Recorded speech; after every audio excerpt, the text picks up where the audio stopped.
Today, I'm going to show you how to make spicy lotus root stir fry. First, we are going to peel 25 ounce or 1.5 pound of lotus roots. When picking out the lotus roots at the store, make sure to check if ends are bad. Here's a quick tip on how to preserve the roots a little longer. When you take it home, dry the skin with paper towel and cut the tips off to prevent from molding. Once you're done, wash it. Chop lotus roots into slices. That's 1/8 of inch thick. You don't want it to be too thin, so it's easily breakable. At the same time, not too thick, because it'll take longer to cook. Be very careful when you cut the lotus roots. The root is very tough and awkwardly round, so make your cuts steady and cut straight down. Any movements can cause it to roll or move. Chop Thai chilies into half-inch pieces. Very spicy pepper. If you really like spicy food, leave the seeds. Otherwise, remove it. 4 cloves of fresh garlic. Make it into thin slices. 1 teaspoon of ginger, julienne style. 5 red chilies and 1 green chili. You can get them at your local Asian store. This green chili pepper I'm using isn't as spicy as you might think. It's more for the color. Now we're going to chop 1 fresh scallion, also called ring onion. Heat the wok on high. Add 8 cups of water. It takes about 10 minutes to bring it to a boil. Once it starts to boil, add the lotus roots.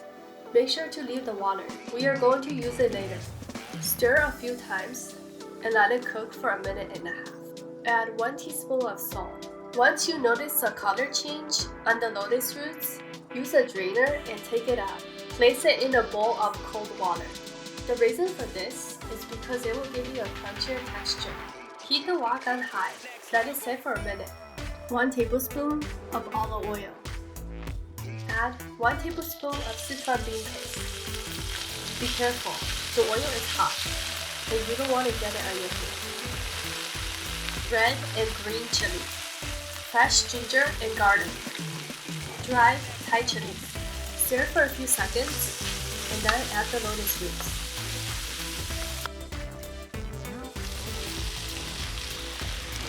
Let it cook for 3 minutes.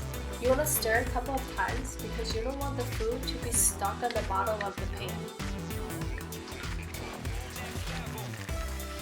1/3 teaspoon of kosher salt. 1 tablespoon of low sodium soy sauce. Take the water earlier. Slowly drain it until you see a cornstarch-like powder. Leave about 2 tablespoons of water in there. So that's my little trick. Instead of wasting starch from lotus roots, you can actually use it at the end to make the sauce a bit thicker. And this prevents you from using actual cornstarch. Now stir a couple of times. Add scallions. And it should be ready. Thank you for watching. I hope you liked the recipe.